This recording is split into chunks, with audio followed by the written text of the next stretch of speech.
Former President Trump still leading his party in national polls. And so now I want to bring in a former member of his administration, one-time Department of Homeland Security official Ken Cuccinelli, who recently founded Never Back Down, a super PAC backing Governor DeSantis.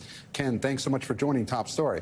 So, Ken, what changes when Governor DeSantis officially enters the race next week? Will he go after Trump more than he has so far?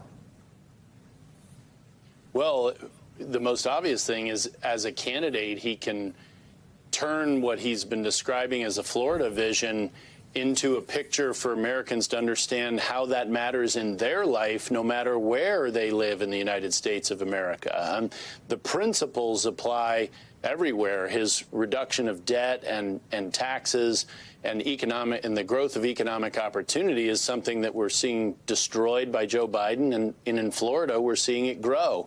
And Ron DeSantis can get out and talk about that at the federal level, not just in his state. That's a big difference in being able to sell himself to Republican voters. But former President Trump has been going after Governor DeSantis quite a bit in the last few weeks. I'm sure you've seen it. The governor has not engaged very much on that. Do you expect that to change?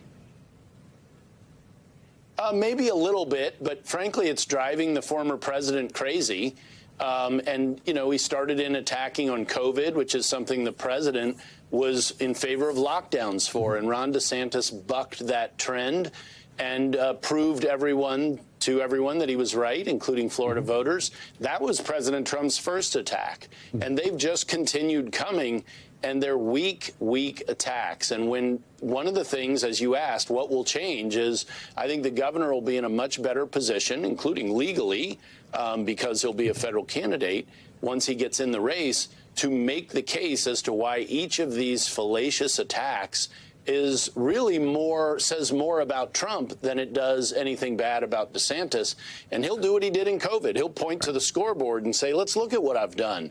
He has the most amazing track record of any chief executive in the country, and it isn't even close. So that's going to be something that the Trump folks are afraid of. It's why they've been trying to keep him out of the race in the first place. Well, but let's revisit the poll Vaughn just mentioned. Former President Trump is up 36 points on average, but Reuters Ipsos is showing a 28-point lead, CBS 36-point lead. Emerson has him up by 46. How can Governor DeSantis make that electability argument when he's getting slammed so much in these polls?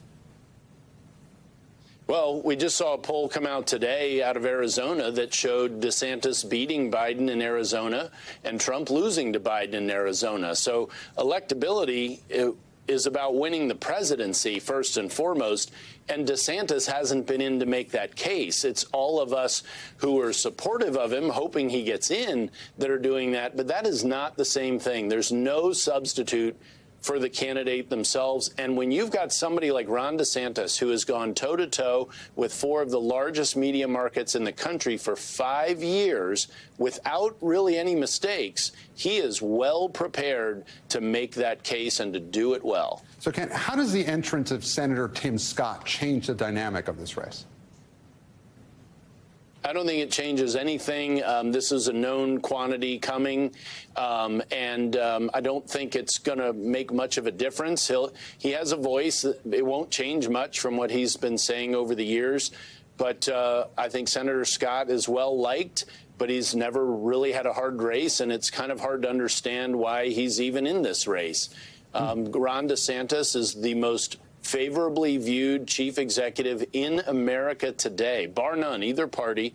When you look at his favorables and his versus his unfavorables, and that's true whether you compare him to Trump or Biden or anybody else who's looking at running for president. Well, so he comes in a very good position for the governor, and he's got a lot of upside to share with people. Well, someone or a company that does not think of him very favorably right now, at least, is Disney, of course. And we've been covering the governor's battle against Disney. Just yesterday, the company scrapped a $1 billion investment in the state. How do you think this ongoing feud will play in a general election, not a primary?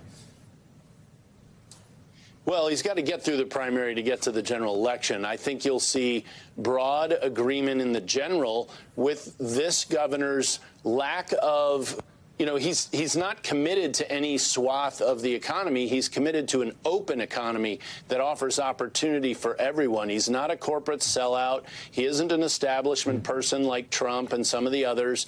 Trump's on Disney's side. Nikki Haley's on Disney's side. Republican voters are with Governor DeSantis in fighting back against these woke corporations trying to jam radical left-wing values, not just down our throats, but on our children. And that's where the real defense comes in. And that's where companies like Disney lose America, is when they go after our children. And Governor DeSantis has stood like a rock defending the children of Florida, and he'll defend the children of America. And Ken, Governor DeSantis recently signed one of the most restrictive abortion bills in the country. Does an abortion ban after 6 weeks hurt him in a general election? Well, again, the pro-life leg of the Republican Party is still alive and well. That'll be a big deal in the very first state. His commitment to life, when you look at his congressional record, he supported pain-capable bills. I wouldn't be surprised to hear him stick with that position just as he did in Congress. One of the things about Governor DeSantis as a pro-lifer, and along with every other issue, he's been consistent for 10 years. He doesn't just pick a new position because he thinks he can get a news story out of it like President Trump does. And that track record matters to voters who take their time to study the candidates, especially in the first third of the states where they view themselves as a bit of a filter before candidates can even get to the rest of America. And Ken, you worked at the DHS under President Trump, and Governor DeSantis just signed a sweeping immigration bill that, among other things, included expanding E-Verify for Florida businesses. DeSantis is also sending more National Guard soldiers to the southern border. Do you think Governor DeSantis will run to the right of former President Trump on immigration? Well, I think that's probably the case, and how you're characterizing right. I think that he has proven himself more capable in managing and leadership. And the fact of the matter is, while President Trump made a lot of good decisions as president, I was proud to help him implement those policies. He was often at odds with many of the people that he picked himself. He literally picked anti-Trump people to be in the Trump administration. And so he accomplished far less than he could have. And that would be the case again for only 4 years if he were to win again, versus a DeSantis who we've seen run one of the largest governments in America exceptionally well. He'll get more done, not just in 4 years, but he'll also have a full 8 years that he can be president, unlike Trump. Thanks for watching our YouTube channel. Follow today's top stories and breaking news by downloading the NBC News app.